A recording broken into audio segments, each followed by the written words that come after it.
Well, the first thing I noted is the cross-member support mounts are shagged because there's nothing holding the front end in apart from the shocks. Now here's the mount there. Now I'm going to let the jack down a bit and you'll see what happens next shot.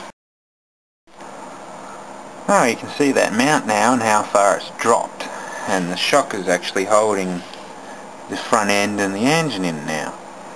So you can see what this would do if you're driving it at high speeds and you go over a lump and get a little bit of air as such and get the front end light. These will lift up and the steering geometry will change because the steering box is bolted to the actual chassis rail. So as these lift up, it will turn the steering a bit for you. So very dangerous. And yeah, the engine could hit the radiator, or the fan can hit the radiator at this angle, and all sorts of horrible things. So that's one thing you always got to watch out for on Mercedes and Jaguars. They've got V-mounts in the same sort of setup, and they tear and the front end just sits on the shockers.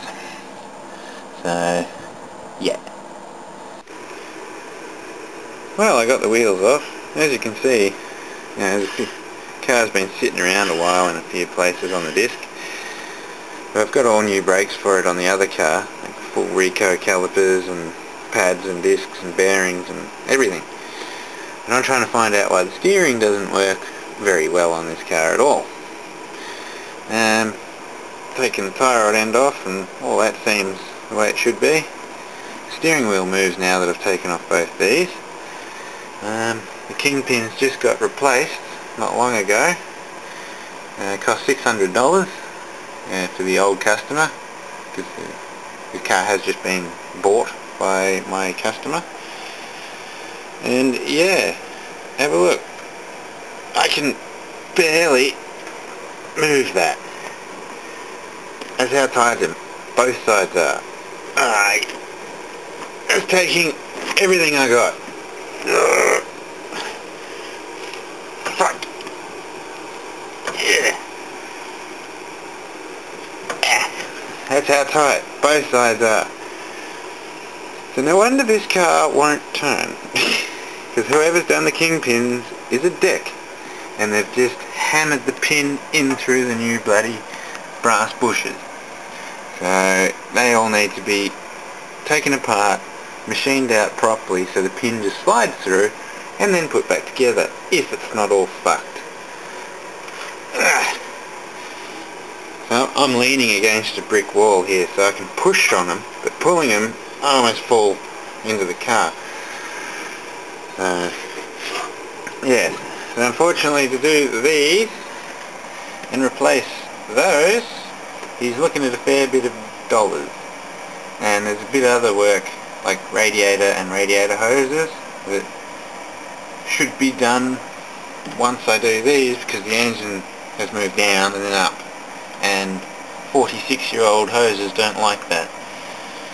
So this car is going to be put back together slightly. I'll just put this back on, put the wheel back on, take it back to where it lives, which isn't very far at all, at low speed, and it can stay there until the dollars are saved up to do these for roadworthy. So I just told him, let's do an oil change before I even start it again, because the oil's pretty old smelling. So I'm doing that now, and you'll see a video of this car when it comes back to get repaired. It's a bit unfortunate, but that's what happens. It is a fairly expensive job to replace these, both sides, and to redo these, both sides. So, yeah. As you can see, the filter cartridge is not that bad. The oil was not filthy, but it well needed a change, and it smelled pretty old. So, perfect time to do it. Yeah, this car deserves the best. Well, it's all back on the ground now, so I can start it without having to worry about the fan hitting the radiator, and see how it starts.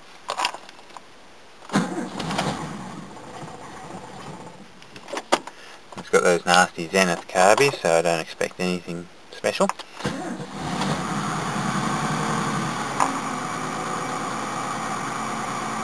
Excellent. Let it warm up a bit.